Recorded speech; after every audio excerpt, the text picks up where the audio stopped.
Bonjour mesdames, messieurs, merci beaucoup de suivre votre émission Point de vue. Ce dimanche 7 mai 2023, nous recevons M. Seydou Gueye, ministre, conseiller du président de la République et porte-parole du parti APR, l'Alliance pour la République. Bonjour Monsieur le ministre, bienvenue. Merci beaucoup, bonjour Omar, bonjour à l'ensemble de vos éditeurs et téléspectateurs. Je voudrais avant tout adresser mes salutations les plus amicales et les plus fraternelles au directeur général de la RTS, M. Racine Talla, ainsi qu'à l'ensemble de ses collaborateurs. Juste pour vous remercier, vous personnellement, pour vos aimables invitations à cette émission qui compte aujourd'hui de façon incontestable dans le paysage politico-médiatique, où il est très agréable de venir donner son point de vue. Merci beaucoup, c'est toujours un plaisir également de vous y accueillir. Merci. Nous avons plusieurs repères, notamment dans l'actualité politico-judiciaire. Nous commençons par ce procès en appel demain, 8 mai, Ousmane Sonko Mame Mbaye Niang. On se rappelle, 2 mois avec sursis, plus 200 millions de dommages-intérêts en première instance. Alors, pour lui, Ousmane Sonko et ses partisans, cet appel ne traduit qu'une volonté du pouvoir de l'écarter de la prochaine présidentielle. Vous savez, entre Ousmane Sonko et la justice, c'est toujours une histoire de fantasme. La réalité de notre justice, c'est qu'elle est une justice aux mains d'hommes et de femmes dignes de confiance, qui rendent des décisions en fonction de ce que leur permet les lois et règlements et la Constitution. De façon substantielle, il n'est pas de bonne tradition d'ergoter sur les questions de justice lorsqu'elles sont en cours. Mais ce qu'on doit retenir, c'est que le principe du double degré de juridiction fonctionne. Puisqu'il y a eu une première décision qui n'a pas satisfait M. Mame Mbaye Niang, qui n'a pas satisfait non plus le parquet. Et tel que le prévoient les textes. Mais on s'adresse à une juridiction supérieure, qui est la Cour d'appel, qui va rendre une décision. Et cette décision, qui sera issue de l'audience de demain, elle n'est pas définitive, puisqu'elle est susceptible d'être transmise à la Cour suprême en pourvoi en cassation. D'un pouvoir en cassation. Ça veut dire que la justice fonctionne, elle marche. Il est plus sage et plus indiqué d'attendre que la justice statue, décide, et lui laisser le temps de suivre son cours. Oui, mais leur problème, c'est que, enfin, de leur point de vue, c'est peut-être moins le plaignant, Mame Mbaye Niang, que le procureur, le parquet qui s'est introduit dans ces... Non, le problème de fond est un problème de vision et de conception. La première difficulté pour les hommes politiques, la plupart du temps, quand ils sont pris dans les filets de la justice, ils crient au scandale, au complot, oubliant totalement et royalement que tous les jours, les juges rendent des décisions qui impliquent des Sénégalais pour des affaires parfois de même nature que celles qui leur sont reprochées. Et on ne prie pas. Donc c'est dans la sérénité, la tranquillité que la justice se rend tous les jours dans notre pays. Alors, lorsqu'il s'agit d'un homme politique, il pense, à tort, que cette qualité d'homme politique peut lui garantir l'impunité ou l'immunité. Ce n'est pas notre conception de l'état de droit et ce n'est pas la tradition sénégalaise de cette justice reconnue de par le monde entre les mains d'hommes et de femmes qui ont reçu de bonnes éducations, de bonnes formations et qui jugent en âme et conscience, puisque l'espace par lequel procède la décision du juge, c'est l'espace de l'analyse des faits, de leur qualification et d'une décision qui est prise après les procédures d'instruction et autres, en intime conviction.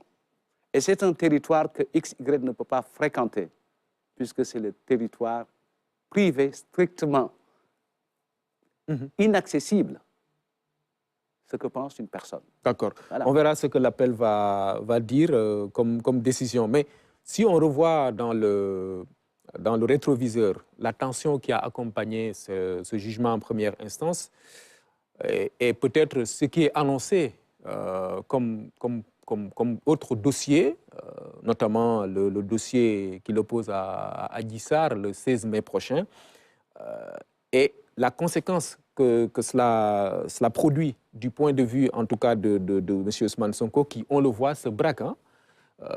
Il parle, par exemple, de désobéissance civile et il ne manque pas de poser même des actes.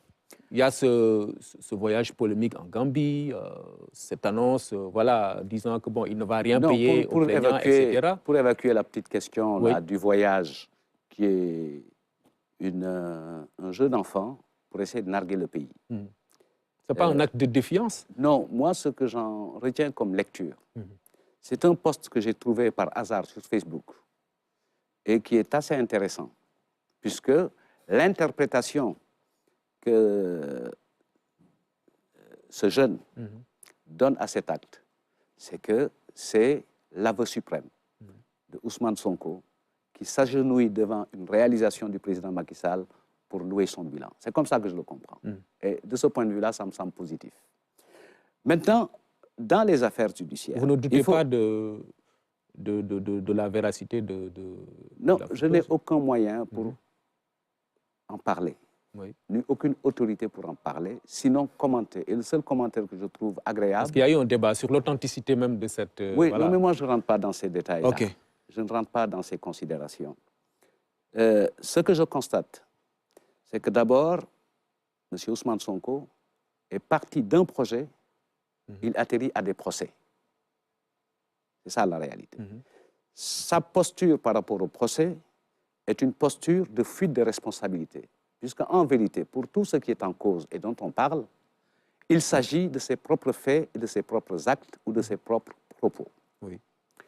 Maintenant, quand on a le courage et la voix haute pour accuser X, Y ou Z, il faut en assumer les conséquences quand celles-ci portent sur des séquences judiciaires pour régler les litiges entre deux citoyens sénégalais. D'un côté, il s'agit d'une atteinte à l'honorabilité d'un ministre de la République qui a décidé, à juste titre et avec raison, de laver son honneur, puisqu'on ne pourrait pas accepter que dans notre pays, qu'il y ait des ministres qui soient soupçonnés de corruption ou d'affaires rapport entre l'argent et le pouvoir politique impunément. On ne saurait pas accepter qu'on ait des personnes qui soient convaincues de cela. D'accord. Maintenant, quand on est soupçonné, attaqué, diffamé, mais la moindre des choses, conformément aux prescriptions légales, c'est d'aller laver son honneur en justice. Oui. Et pour terminer carrément l'intégralité de la question, est-ce que, je voulais dire, est-ce que cette situation-là, ces procès qui se succèdent, ne vont pas rallumer, disons, la tension du moment que, voilà, non, il y a quelques semaines, on a vu, voilà, des scènes assez regrettables. Ce que je constate, il y a des postures de discours qui n'entraînent pas forcément des conséquences pratiques. La première posture de discours chez notre ami Ousmane Sonko, c'était un appel à la résistance. Oui. Et il passe de l'appel à la résistance à la désobéissance civile. Qu'est-ce qui s'est passé entre les deux? L'État du Sénégal est resté debout, ferme, à régler le problème de la sécurité des Sénégalais, du maintien de l'ordre, et a prévenu, avec les techniques, leurs méthodes et leurs connaissances, leurs sciences, mais tout risque de trouble à l'ordre public. Il y en a eu. Maintenant, d'autres procès s'annoncent. La stratégie qui découle de son discours, c'est appeler les jeunes à aller donner leur vie pour des questions d'intérêt strictement privé. Et ça, c'est inacceptable. Et aujourd'hui, on constate que plus on avance, plus le niveau de conscience des jeunes se consolide et plus leur refus qu'ils lui opposent est net. Ils ont décidé, parce qu'ils ont compris ce qui se jouait, et ils ont décidé de ne plus servir de chair à canon et de perdre leur vie pour des histoires qui sont des histoires pratiquement ordinaires dans la vie des hommes. Dans la vie des hommes, ce sont des histoires ordinaires. Il arrive que des Sénégalais soient traduits en justice pour diffamation, d'autres pour des affaires liées à des questions de mœurs. Mais il y en a tous les jours. Et au nom de quoi il y aurait quelqu'un parmi nous qui serait supérieur aux hommes et supérieur à la loi? D'accord.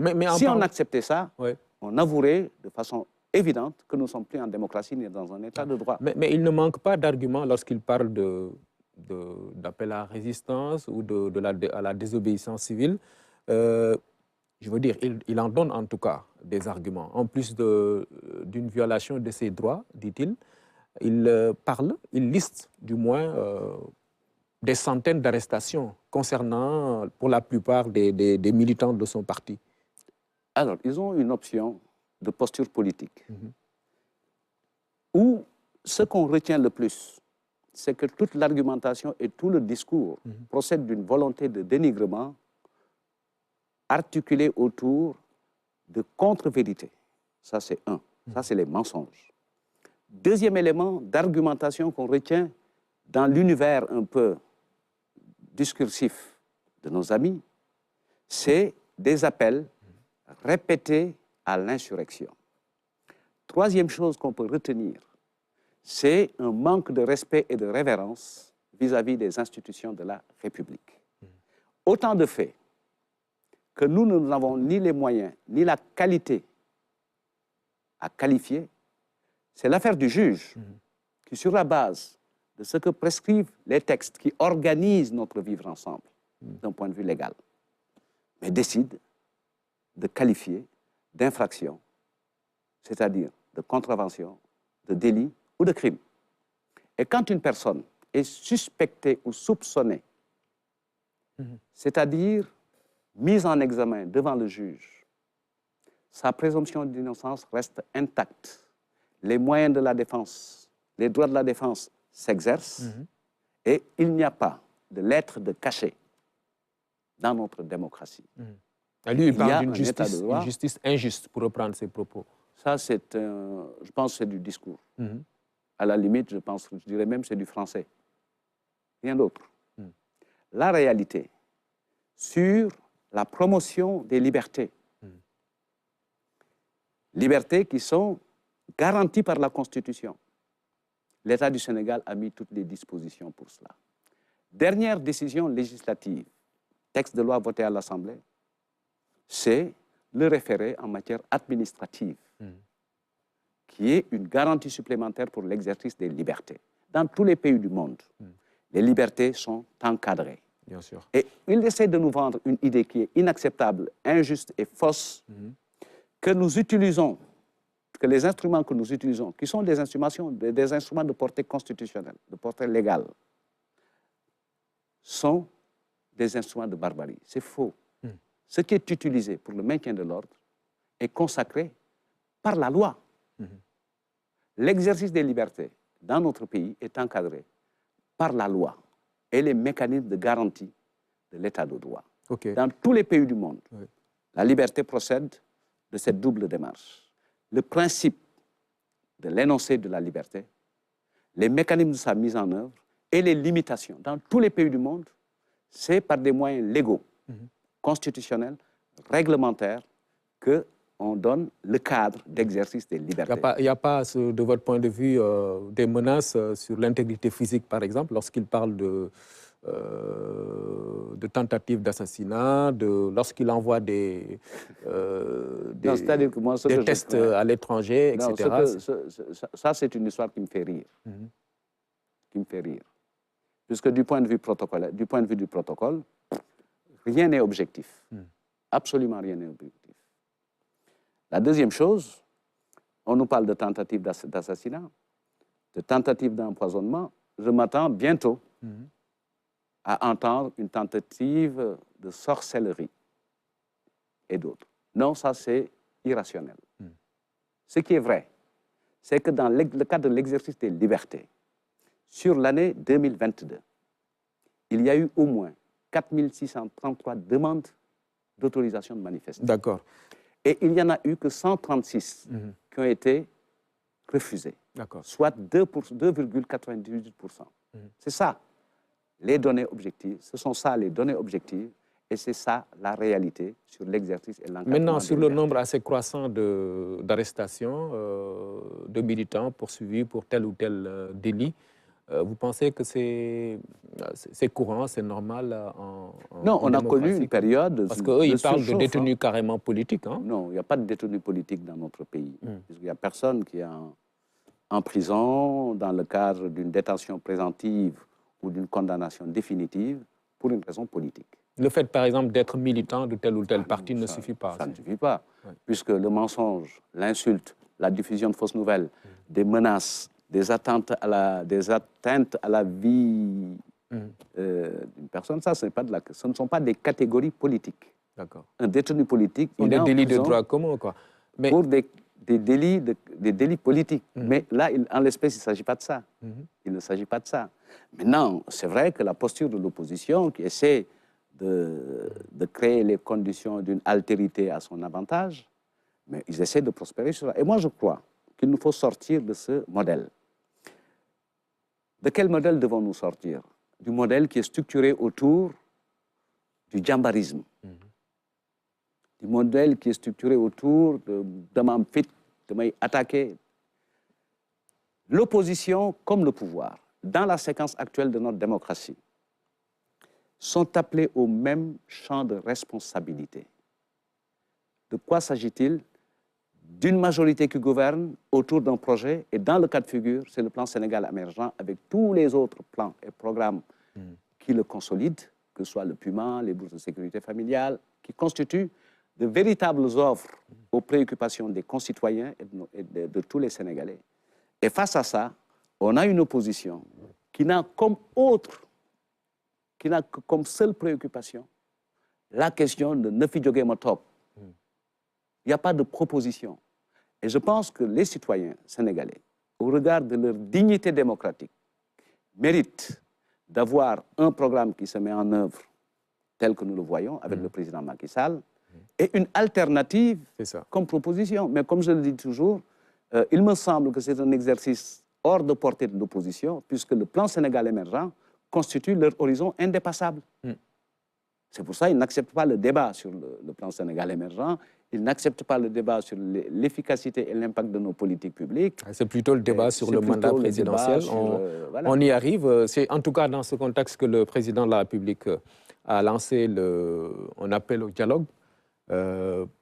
Khalifa Sall et le PDS sont favorables. D'ailleurs, lors du Forum mondial de l'économie solidaire, on a vu les accolades entre le président Sall et Khalifa Sall et autres Barthélémy Diaz. D'abord, comment vous appréciez ces images? De très bonnes images qui ont fait plaisir à tous les Sénégalais, mais ce ne sont pas les images pour le dialogue. Parce qu'il faut replacer ces faits dans leur contexte. Forum mondial de l'économie sociale et solidaire, manifestation soutenue par l'État du Sénégal et à la limite initiée par l'État du Sénégal, puisque le président l'a indiqué, c'est dans le cadre d'une démarche concertée que l'État du Sénégal a soutenu l'organisation pour la première fois en terre africaine d'un événement de cette nature. Ce qui a amené Madame le maire Soham Wardini à recevoir les félicitations du président de la République, comme M. Khalifa Sall les a reçues, c'est au titre justement du portage par la ville de Dakar des Jeux olympiques de la jeunesse. Et il se devait, en toute courtoisie, et en toute continuité républicaine, de leur rendre hommage pour ce travail accompli. Et aujourd'hui, dont le principal la presse a parlé de rapprochement. Hein, le principal acteur étant le maire Barthélémy Diaz, qui est aux commandes à la tête de la ville de Dakar. Et il faut les féliciter, lui-même le féliciter, pour l'organisation de ce forum, qui est un forum important, un moment important, et qui est en cohérence avec les politiques définies par le président Macky Sall du point de vue de la justice sociale et de l'équité territoriale. Parfait. Donc, on était dans le cadre de la République carrément, mais du point de vue politique, on a vu que Khalifa Sall lui-même est favorable, comme je l'ai dit, le Parti démocratique sénégalais. Mais dans le même temps, il y a la plateforme F24 qui rejette ce dialogue en annonçant même un plan d'action, manifestation le 12 mai prochain, etc. Est-ce qu'on peut, dans ces conditions-là, donc, réunir ou réussir le pari de ce dialogue-là, tant souhaité? Mon point de vue sur le dialogue est un point de vue très simple. Il faut s'honorer d'avoir un président de la République pour qui le dialogue est au cœur de sa vision politique. Il faut s'honorer d'avoir un président de la République pour qui le dialogue est un opérateur de la mise en œuvre des politiques publiques. Ne pas juger le président Macky Sall sur ce dernier appel au dialogue, mais essayer au moins de consigner les acquis du point de vue économique, social et politique que le dialogue nous a permis d'obtenir. Puisque le dialogue est pratiquement une invention sénégalaise, si vous voulez. Oui. Tout le monde parle avec délectation du Code consensuel de 92, qui est le produit d'un dialogue de la classe politique. Je voudrais rappeler que le dialogue est une constante et un invariant de la vision du président Macky Sall. Il prête serment le 2 avril 2012. Il ouvre des séquences. On a oublié le contexte de l'époque. On avait un énorme risque d'année blanche au niveau de l'université. Et on était à un niveau insoutenable des prix des produits de grande consommation.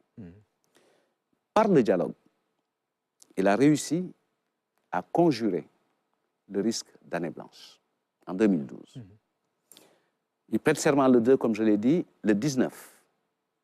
Il y a des résultats issus des concertations menées avec l'UNACOIS qui nous ont valu la stabilité des prix, une baisse des prix d'abord, leur stabilité sur le riz, le sucre, le gaz. Un blocage pendant un bon moment. Oui. Jusqu'à la survenue de la Covid.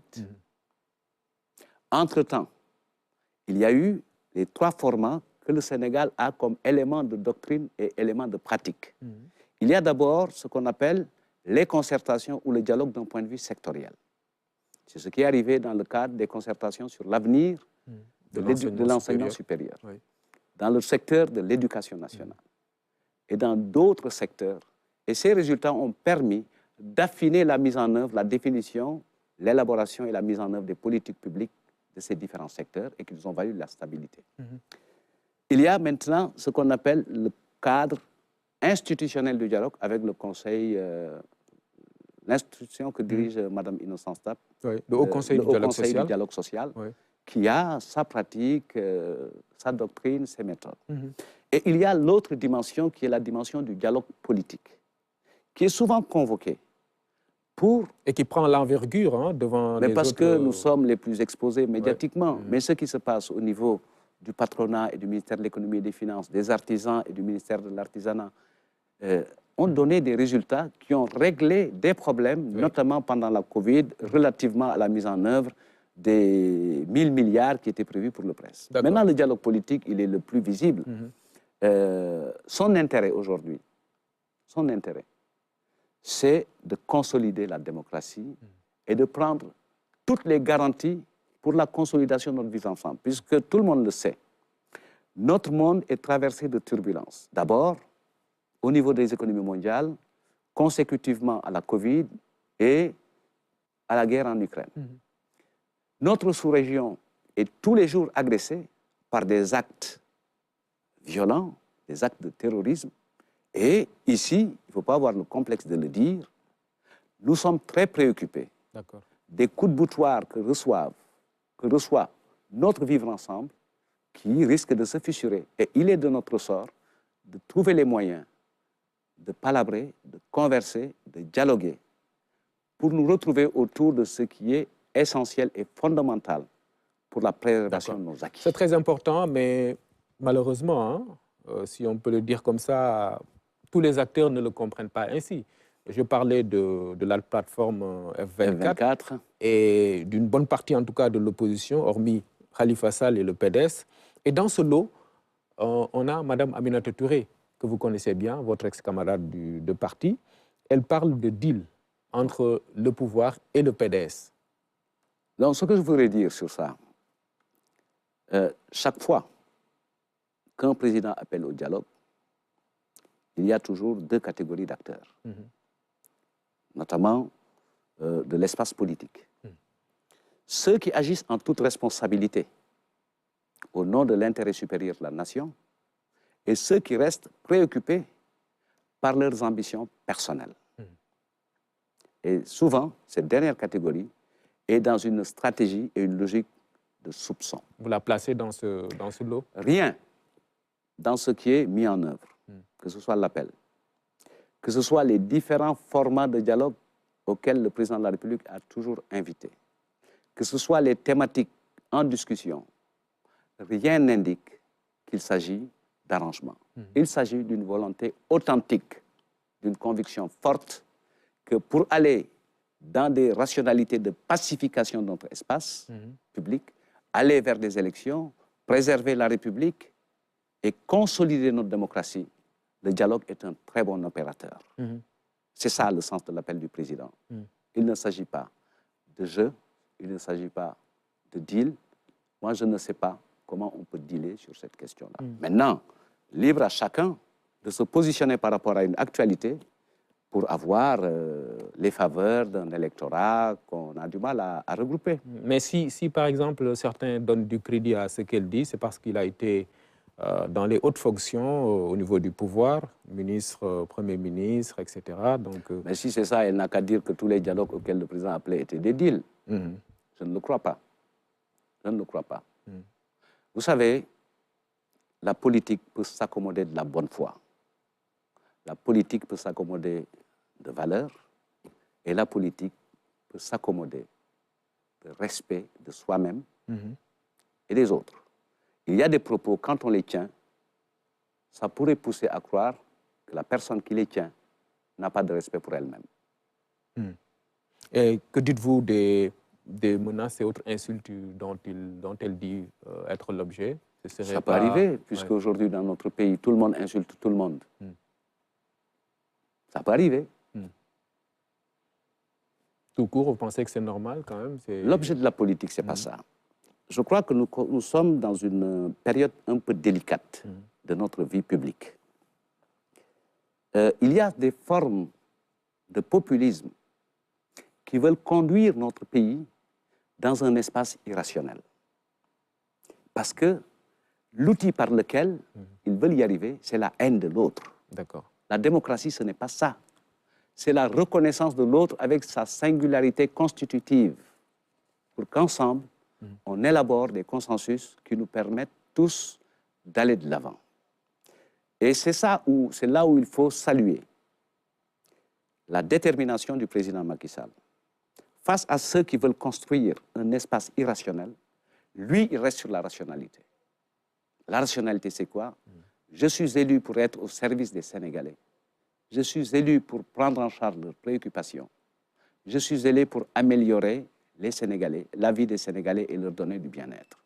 Et dans cette optique, l'année 2012 qui a été déclarée année de renforcement de la protection, 2022, année de renforcement de la protection sociale, nous a permis d'avoir plus de 236 milliards d'augmentation de salaire, compte tenu du cumul de ce qui a été consenti en termes de subventions aux denrées de première nécessité et à l'électricité.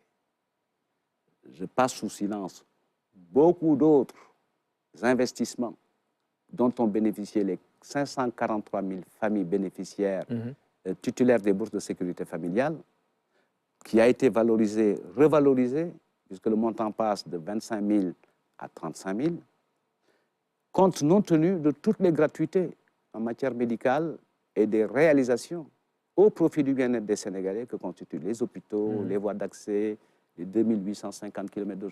C'est ça la question centrale. Est-ce qu'aujourd'hui, il y a, face à ce bilan, face à cette vision, est-ce qu'il y a une proposition alternative digne d'être soumise aux Sénégalais comme possibilité de se substituer à ce qui est en cours? Et pour l'instant, on n'a encore rien. Oui, on voit plutôt un rapport de force. J'allais poser cette question relative à, à ces deux camps. Je veux dire, que valent la réponse favorable de Khalifa et le PDS face justement à ces autres franges de l'opposition, la plateforme F24? C'est une appréciation simple, sans s'élever de la responsabilité de la part de ceux qui ont répondu au dialogue. Une option, de l'autre côté, de la confrontation.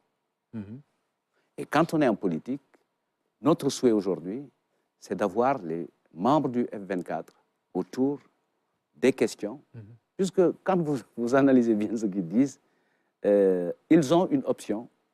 Leur option, c'est défendre la démocratie, disent-ils. La défendre en mettant de côté les outils par lesquels on développe la démocratie. Ce n'est pas tout le temps la confrontation. À un moment, on se pose pour statuer et décider à partir des questions qui font sens pour les Sénégalais, des questions qui sont l'intérêt supérieur des Sénégalais, de ce qu'il faut consolider et les perspectives qu'il faut ouvrir pour consolider la démocratie. Maintenant, ils ont fait l'option de la confrontation, je le regrette. Je salue les positions très responsables du Parti démocratique sénégalais, de Tahaou Sénégal, mais aussi les positions des membres de Benno. Les partis de Benno ont soutenu ce dialogue. Ils sont acteurs du jeu aussi. Non, c'est le président de la République qui a appelé au dialogue. Il aurait pu arriver que dans notre espace de Benno, que des partis disent non, ils ne sont pas pour le dialogue. Mais ce qu'il faut saluer, c'est que Benno a appelé les forces vives à prendre part au dialogue. L'Alliance pour la République a appelé à prendre part au dialogue, a félicité le président pour cet appel, puisque le faisant, il est à sa place et il joue pleinement son rôle. Mais on le voit, pratiquement tous les pourfendeurs du dialogue se focalisent sur le mandat présidentiel. Même s'il intéressait lui-même, le président Macky Sall n'a pas encore tranché la question, on voit que le débat mobilise en tout cas ces gens-là qui sont de l'opposition, qui en parlent tout le temps, et également la mouvance présidentielle qui défend cette candidature-là. Est-ce que cela ne fausse pas le jeu dès le départ, de votre point de vue? Mais vous savez, quand vous avez des passions impatientes qui roulent à train d'enfer, on passe à côté de la réalité des choses. Tout le monde parle de mandat. Pour l'heure, il n'est pas question de mandat. Il est question de candidature. La Constitution ne parle pas de candidature. Et pour ce que je sais d'un mandat, un mandat ne peut intervenir que quand les Sénégalais, à l'issue d'une élection, décident de vous mettre en mission. Et le mandat peut débuter lorsque toutes les procédures de validation des résultats ont été réglées. Bien sûr. Et que le Conseil constitutionnel qui, ab initio, a validé les candidatures, mais installe le vainqueur de l'élection pour lui dire que pour 5 années, de cette date à sa date anniversaire dans 5 ans, vous avez un mandat. D'accord. Donc ce que vous voulez dire, c'est que la Constitution ne parle pas de mandat, mais de candidature. Non, voilà. La Constitution ne parle pas de candidature, elle parle de mandat. De mandat, ok. Voilà. Très bien. Avec le régime que nous connaissons, de candidature constituée par des dossiers et l'éclairage de ceux qui sont habilités à dire oui, X, Y ou Z peuvent être candidats, A, B, C ne peuvent pas être candidats. Et c'est arrivé dans le cours politique, dans notre vie démocratique. Maintenant, sur le mandat, sur la candidature, le président nous a demandé de rester à son écoute. Donc, on ne peut rien dire qui puisse dépasser cela. Puisque quand il s'agit de candidature, c'est l'affaire d'une décision intime, individuelle, personnelle qui est soumise à un espace de solidarité politique. Alors que le mandat, c'est l'affaire du peuple. Puisque le premier principe le plus fort dans notre Constitution, c'est la souveraineté qui appartient au peuple. Et nous tous, nous parlons en disant c'est le peuple, mais le peuple est une réalité insaisissable. Le consensus, on dit que le peuple a décidé à l'issue de consultations où se dégage une majorité pour aller dans le sens de dire que le peuple a décidé parce que c'est ça la démocratie. Mais autrement, nous nous donnons cette qualité pour parler au nom du peuple, mais nous n'avons aucune qualité. Mais le risque avec ce débat entretenu sur la candidature ou le mandat, c'est selon, c'est de voir la tension être exacerbée. Alors que ce qui est visé dans le dialogue, c'est l'apaisement. Oui. Mais c'est ça la politique. C'est réconcilier beaucoup de choses. Et dans aucun pays au monde, on a une réalité diffuse, calme. C'est l'intensité de la démocratie. Et aujourd'hui, si vous regardez très très bien, ce qui nous arrive, c'est que nous devons apprendre à gérer ce que j'appelle les excès de la démocratie. Donc nous sommes à un niveau de démocratie qui a produit un certain nombre d'excès qu'il nous faut apprendre à encadrer. Donc qu'il y ait des tensions, que les pouvoirs fassent face à la rue, ici ou ailleurs, c'est de tradition. Puisque aujourd'hui, les temps changent, les modes de présence en politique changent, les modes d'opposition changent. Et chez nous, sur la dernière période, l'opposition a plus travaillé à essayer de fédérer des colères, à créer une sorte de harcèlement permanent sur le pouvoir. Pendant ce temps, on n'a pas de proposition qui pourrait rassurer les Sénégalais sur leur avenir. Finalement, qui a tort? Parce que le président de la République, lui, il a ses raisons.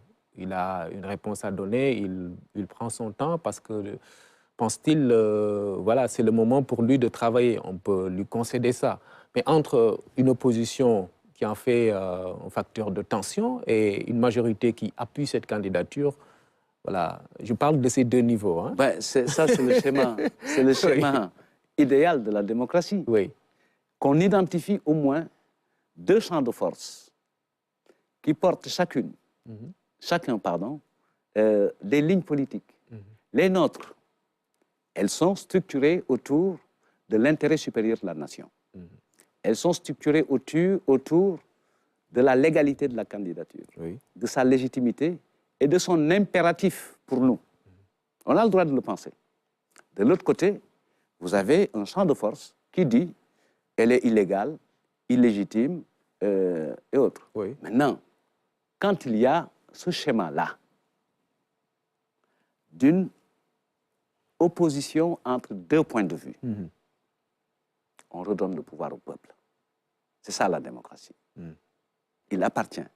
Finalement, la tension n'a pas sa raison d'être.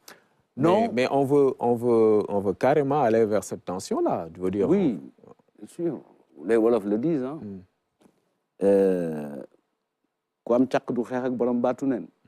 Mais d'un point de vue politique. Là, je ne parle pas de l'État. D'un point de vue politique. Je crois qu'il faut mettre la même énergie, sinon une énergie supérieure à celle qui s'oppose à nous. Puisque c'est ça la règle en politique. Une force ne peut être arrêtée que par une force supérieure. C'est ça la politique. OK. En tout cas, pour reparler du dialogue, la finalité, c'est d'apaiser le climat. Et il n'y a pas que, bien sûr, ces questions soulevées sur le mandat, la candidature, mais il y a, par exemple, des questions essentielles touchant le processus électoral. On vient de sortir d'une période de révision exceptionnelle des listes électorales, par exemple. Et voilà, il y a de la matière. Et certains, d'ailleurs, s'interrogent sur les termes, effectivement, de ce dialogue. De votre point de vue, quelle est la formule la meilleure pour, évidemment, avoir un bon dialogue qui pourrait peut-être nous permettre d'aller vers cette stabilité recherchée? Du point de vue du format, je n'ai pas autorité pour dire voilà comment ça devrait se passer. Mais du point de vue de la posture, je pense que la première chose importante, c'est le dispositif d'esprit, la bonne foi. Deuxième chose, quand on va au dialogue, on n'y vient pas pour n'entendre que l'écho de sa propre voix. Il faut être disponible, ouvert, et aller dans la recherche de solutions consensuelles, évidemment, en respectant le cadre institutionnel de la République, de l'État de droit et de la démocratie. C'est cette recherche collective qui doit nous permettre d'y aller, guidée uniquement par l'intérêt supérieur de la nation. C'est pour ça que le président a donné des éléments très clairs. J'entends les gens dire termes de référence, c'est bien.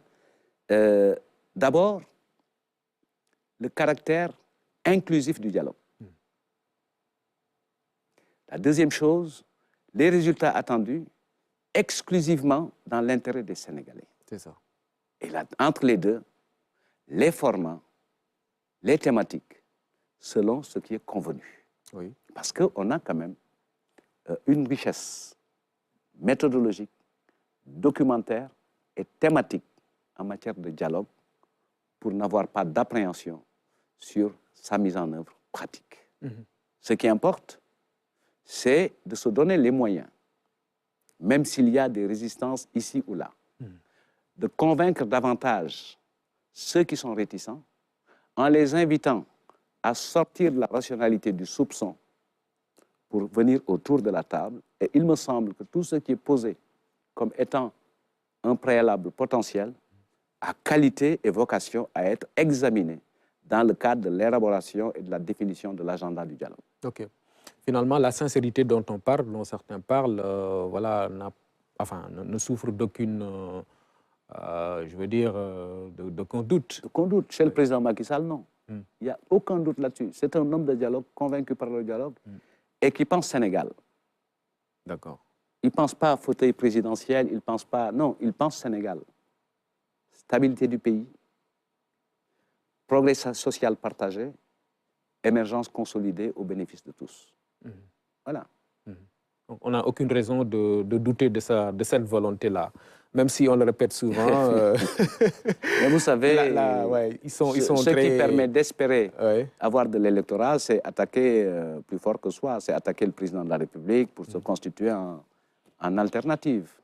Mais là, il faut beaucoup de travail. Okay. Vous pensez qu'on peut réussir quand même le défi, le pari d'aller vers ce dialogue-là, avec les menaces qui sont faites, plan d'action, mobilisation, manifestation, mais ça c'est du vocabulaire habituel. D'accord. C'est des intentions, c'est des pétitions de principe, c'est des passages à l'acte, avec le droit pour les uns et les autres de manifester. Ça, c'est consacré. Mais avec la liberté aussi, pour d'autres, de dire que je ne veux pas manifester, je profite de l'espace. Je veux aller au dialogue. Je veux aller au dialogue. Okay. Mais il y a une question de responsabilité au cœur de tout ça. C'est que si on considère que l'intérêt du Sénégal est plus important que ses ambitions personnelles, on ne devrait pas avoir de mal à aller dans un dialogue où on n'y va pas contraint, forcé. On a la liberté de dire son point de vue. Et ce qui est respectueux des Sénégalais, c'est de dire aux Sénégalais, je suis allé à la table du dialogue. Oui. Mais je ne suis pas d'accord à l'issue de ce dialogue sur les positions qui ont été prises. Au moins, on sait. Et je crois que pour un démocrate, un homme politique qui se respecte, quand une opportunité est offerte d'être face à son adversaire, et de lui dire, je préfère ce format plutôt qu'à celui où on est à distance, en train de s'insulter, de se saccager et d'oublier complètement les Sénégalais. Le dialogue remet au cœur de la discussion les préoccupations des Sénégalais et c'est une sorte de piqûre de rappel pour dire aux acteurs politiques, en fin de compte, il faut aussi que vous pensiez aux Sénégalais et au Sénégal. C'est-à-dire qu'il n'y a pas que la politique, quoi. Quand on convoque les forces vives de la nation, on veut parler de tout. Bien sûr. Voilà. Merci beaucoup, en tout cas, Monsieur le ministre. Merci d'être venu à cette émission. Seydou Gueye, ministre conseiller du président de la République et porte-parole de l'Alliance pour la République. Mesdames, Messieurs, merci à vous aussi d'avoir suivi. On se retrouve dimanche prochain. Inch'Allah.